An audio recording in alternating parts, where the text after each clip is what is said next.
Hello hi welcome back to my channel. চলো review করতে তোমাদের সকলকে স্বাগত। আমি চেষ্টা চলে এলাম একটা নতুন কন্টেন্ট নিয়ে। দেখো 2024 সালে একটা মুভি রিলিজ করেছিল। দেখো আমরা সাইকোলজিক্যাল ড্রামা অনেক দেখেছি, কিন্তু এটা কিন্তু একটু ডিফারেন্ট। আরএন সিম্বার্গ পরিচালিত এই মুভিটা কিন্তু শুধুমাত্র একটা গল্প নয়, এটা আইডেন্টিটি এবং ইনসিকিউরিটির একটা জটিল গোলক দাদা বলতে পারো। তো ডিফারেন্ট মুভিটা কি ছেড়াকাটা করবো, দেখে নেবো মুভিটা কি দেখার যোগ্য না এলোমেলো করছে। তো চলো রিভিউ করি।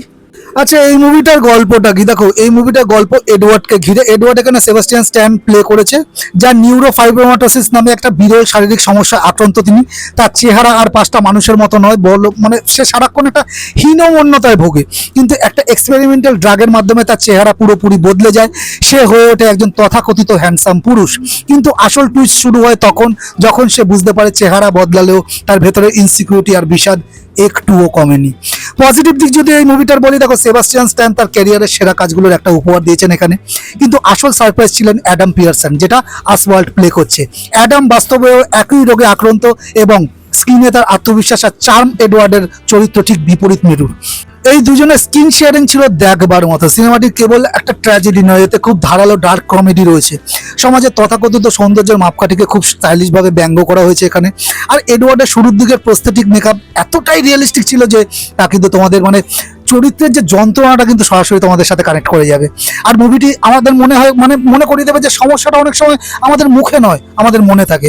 আমরা যেটা হতে চাই সেটা হয়ে গেলে কি আমরা সুখী হতে পারি?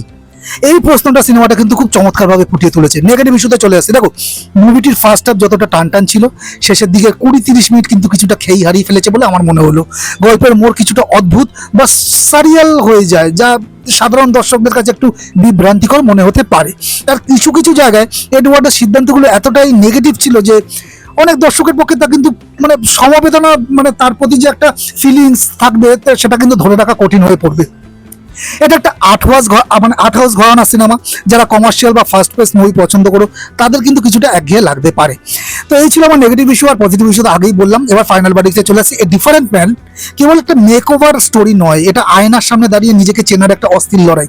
সিনেমাটা অস্বস্তিকর, কিন্তু তার সাথে অত্যন্ত একটা জরুরি কনসেপ্ট নিয়ে মুভিটা তৈরি। আর এই মুভিটাকে কিন্তু দারুণ লেগেছে আমার মুভিটা। আমি মুভিটাকে রেটিং করবো 8.5 আউট অফ 10। ঠিক আছে, এটাকে যদি আমি মাস্টারপিস বলি তাহলে কিন্তু কোনো একটা অতিশক্তি করা হবে না। আমার কাছে কিন্তু একটা মাস্টারপিস লেগেছে। কিছু নেগেটিভ ইস্যু আছে, কিন্তু তাও কিন্তু বলবো এই মুভিটা তোমরা মিস করো না, যারা এই ধরনের এক্সপেরিমেন্টাল মুভি দেখা পছন্দ করো। আগেই বললাম ফার্স্ট ক্লাস মুভি এটা নয়, তো সেটা আশা করে দেখতে বসলে কিন্তু একটু হতাশ হতে পারো।